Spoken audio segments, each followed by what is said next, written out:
A blessed and wonderful day to everyone. Welcome to Hope and Strength for the Journey.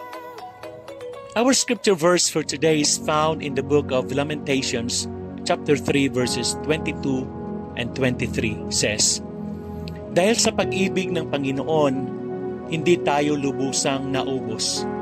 Hindi natatapos ang kanyang habag. Bawat umaga ay bago ito. Dakila ang iyong katapatan. Lahat tayo ay dumaan sa pagsubok, kabiguan at sakit sa buhay. Minsan, pakiramdam natin ay wala ng pag-asa. Pero sa gitna ng lahat ng ito, may isang bagay na hindi kailanman nagbabago, ang katapatan ng Diyos. Ang sumulat ng Lamentations ay nasa isang napakabigat na kalagayan.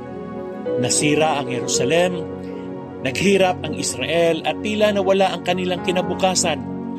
Pero kahit ganon, naalala niya ang isang mahalagang katotohanan. Hindi natatapos ang awa ng Diyos. Tanong po, naranasan mo na bang mawalan ng pag-asa? Paano mo naranasan ang katapatan ng Diyos sa buhay mo? May isang halimbawa po, kwento ng isang nawalan ng trabaho. Si Kuya John ay isang ama na nawala ng trabaho noong pandemya. Ilang buwan siyang naghanap pero walang tumanggap sa kanya. Dumating sa punto na halos wala na silang makain.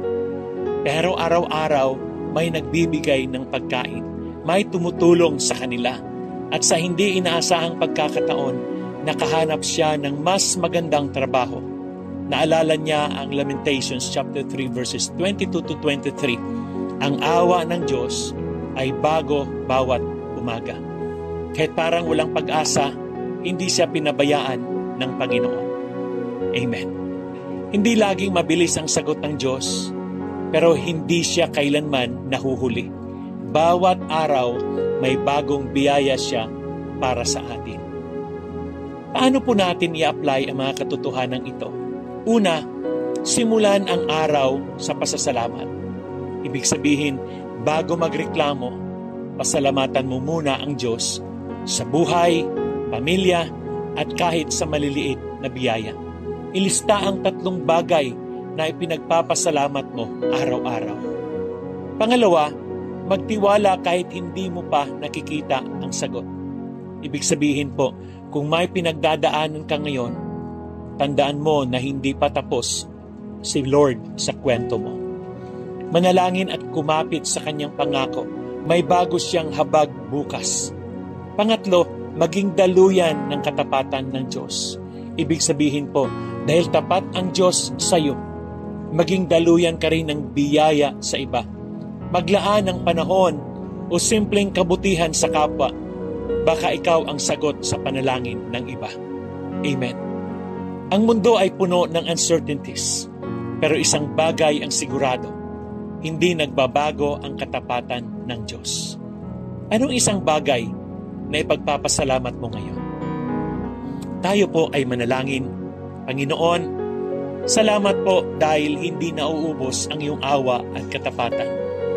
Kahit sa gitna ng pagsubok, alam naming may bago kang biyaya bawat araw. Turuan mo kaming magtiwala sa iyo at maging pagpapala rin sa iba. Sa pangalan ni Jesus. Amen. Bukas ng umaga, bago ka mag-scroll sa phone mo, magpasalamat ka muna sa Diyos. God bless you and your family.